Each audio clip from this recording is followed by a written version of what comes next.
as you can see by the title and the thumbnail, man, we doing a low taper on straight haircut. As you can see, this is how he came in looking rough, bro.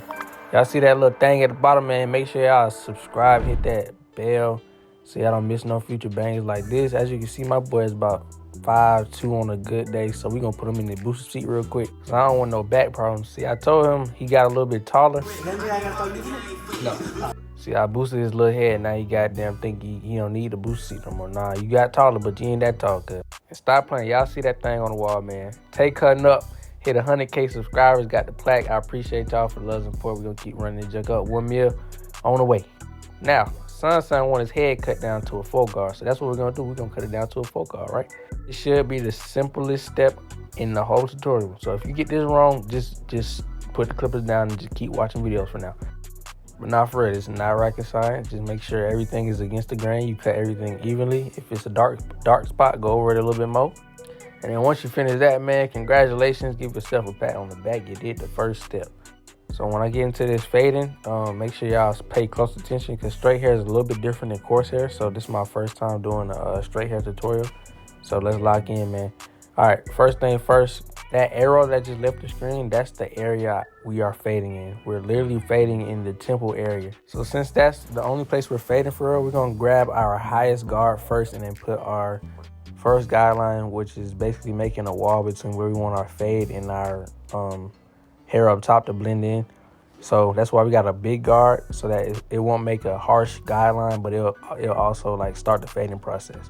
Now, right under that, we're going to use the 2 guard, and we're going to have the lever close at first, just picking at it with the corner of our blade, just to make sure that transition between the 3 guard is very blurry. Now, right up under that, we're going to go 1.5, and we're going to have our lever close, and we're going to work just a little bit under that, still using our corners, and we're making sure we just kind of like take out all the dark spots. And as you go up a little bit in the fade, we're going to open the blade just like this. And then that'll give us more leeway, you know, with our blade, so we're not cutting too much hair out at the same time. But we can also transition it into the longer hairs up top.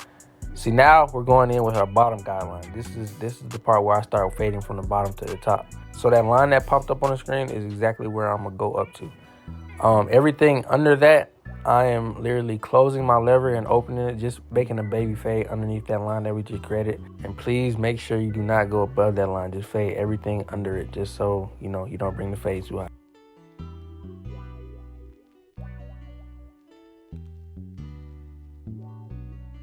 All right, once you made it blurry underneath that line, we're gonna do the same thing but with a guard on it. So basically we're gonna put a 1 guard on, and we're gonna have our lever open, and we're going to put in a guideline about 1/4 of an inch higher than that first guideline that we created. Now, with the same exact steps we did with no guard, we're going to do with a guard and just fade that area that we're working on right now. As you go a little bit lower in the fade, you're going to close the lever, just like how we did it with no guard on it.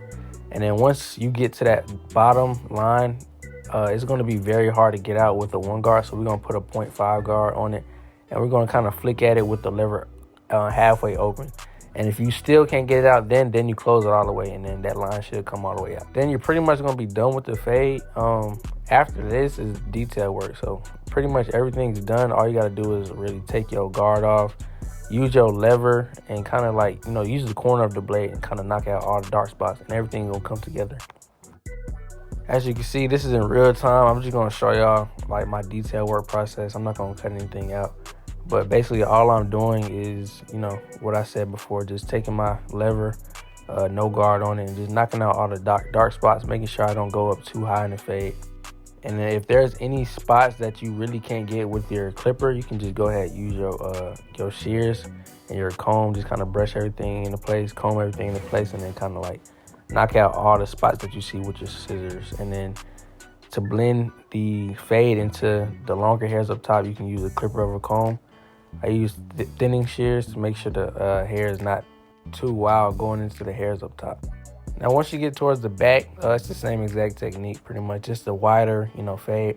We're gonna go in debulking first with the 3 guard close, and I'm flicking out once I get to his occipital bones. This is gonna make sure the fade contours with his head shape, just so you don't like go up too high into it. This avoids like making light spots in the fade. And it's always better to be safe and sorry. If you put a light spot on somebody's head, you can't put their hair back. So make sure you're always flicking out when you're blending into the hairs up top. Now my hand is a 1.5 guard, and I'm pretty much doing the same motion, flicking out, but I'm just doing it at a lower part in the fade. So I'm doing the same exact motion. As you go lower, just close the guard. So you see it's open right now. So in a minute, I'm about to close it right there. And I'm about to do the same exact thing. Not digging into it, not making any harsh guidelines, just kind of like trying to blend everything going upwards.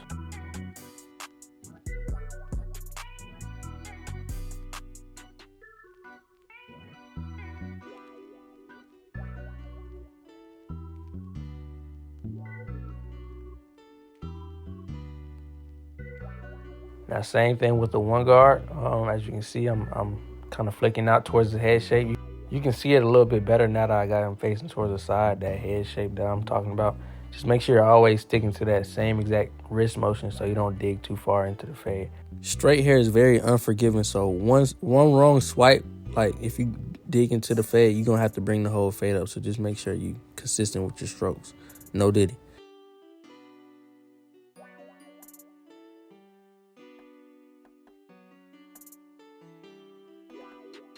Now I'm about to close my lever and flick out all the dark spots that I see with the corner of my blade. And once you get as much as you can out with the one guard, we're gonna go to a 0.5 guard and do the same exact thing. I recommend starting with it halfway open, just so you're not cutting too much hair out, but you're cutting just enough. And then if you need to cut more, you can go ahead and close it. But just don't start off with it closed, because you'd rather be safe than sorry. You can always, cut more hair off, like I said before, but you can't put it back.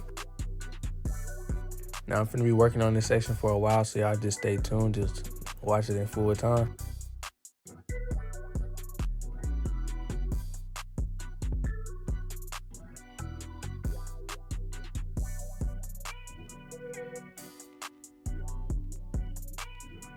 All right, now that I pretty much got everything out that I wanted to, just using the corner of my lever, no guard.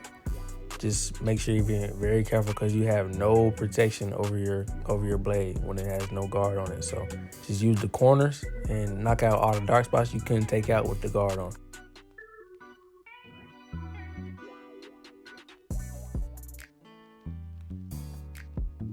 All right, now we get into the back lineup.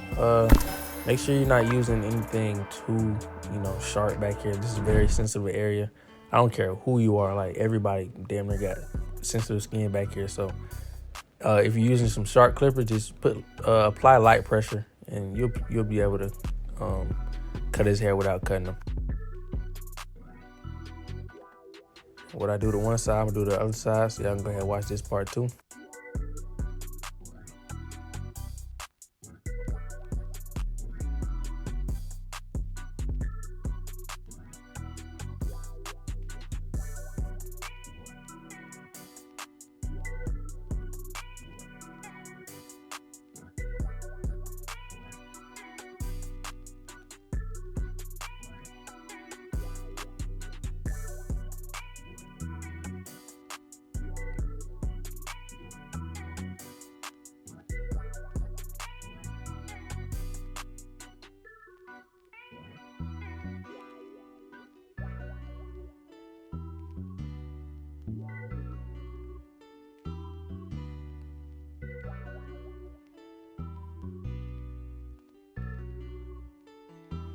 And boom, we done. So we're gonna put this guideline in. Now on this side, I'm gonna show y'all the same exact steps, but just in a different order. First, I'm gonna go in with my one guard. I believe it's closed, and I'm gonna put it in a little rainbow shape. This is gonna put the middle foundation that I want of my fade, instead of putting that top foundation like I started with the last time. Then I'm gonna go in with my 1.5 guard, and I'm work above that just a little bit, kind of making that area above it a little bit lighter, just to transition a little bit better from the fade into the longer hairs. And then after that, we're gonna go in with the 0.5 guard, making sure everything underneath that is faded. The lower you are in the fade, the more closed the lever is. The higher you are in the fade, the more open. And then we're gonna use the same exact technique with the lever no guard. working towards the bottom of the fade and kind of flicking our way up towards the 0.5 guard. Now I'm doing my detail work right now, just using the corner of my blade, knocking out all the dark spots before I go in and fade everything above. Now that I'm pretty much done with the fade underneath, I'm about to transition that blend into the hairs above, using my 3 guard close first, and then I'm gonna go in with my 2 guard and kind of use the corners, kind of lighten everything up. And then I'm using my 1.5 again, like how I'm using right now, and lighten it up some more, and then you should be pretty much done after that.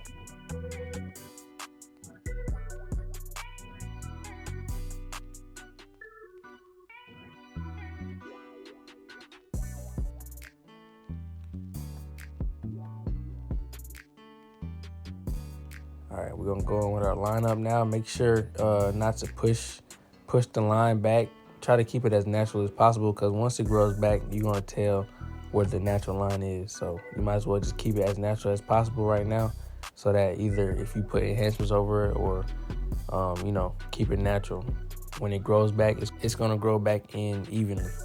And once you line up one C cup, I like to look in front of them and then make sure that the other side is lined up with that C cup as well. And that's my foundation of the hairline. Then I'm gonna go ahead and start from the middle, work my way towards the corners, making sure I don't push anything back, but I knock out all that overhang so that his overhang and his natural line are matched up with each other.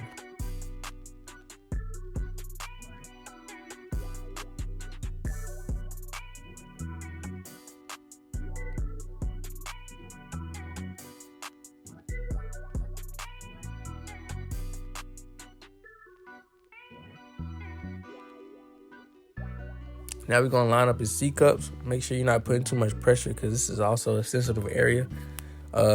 Also, do not push it back. Just kind of like visualize a line first and then stick to that line the whole way through. We're gonna go ahead and lean them back and razor them. Make sure when you're razoring somebody, you always pull the skin the opposite way that you're razoring, so that you don't, the skin doesn't ball up and you cut them. And then after this step, we're gonna go ahead and blow them off, no diddy. And then we're gonna go ahead and comb his mustache out. Now, clients are very picky about their mustaches, so always make sure before you line it up, make sure you ask them how they want their mustache, if they want it skinny or thick. And just like the sidebars and the back of the neck, this is a very sensitive spot, so just put light pressure. What you do to one side, do the same thing to the other. You want to mirror it so that it doesn't look, lopsided. As you can see, my boy left out looking crispy. He came in looking rough, went ahead and, did the Lord's work on it, man. Put that aftershave cologne on. Now he's smelling good, looking good, feeling good. If you like the video, go ahead, like, comment, subscribe. Love y'all.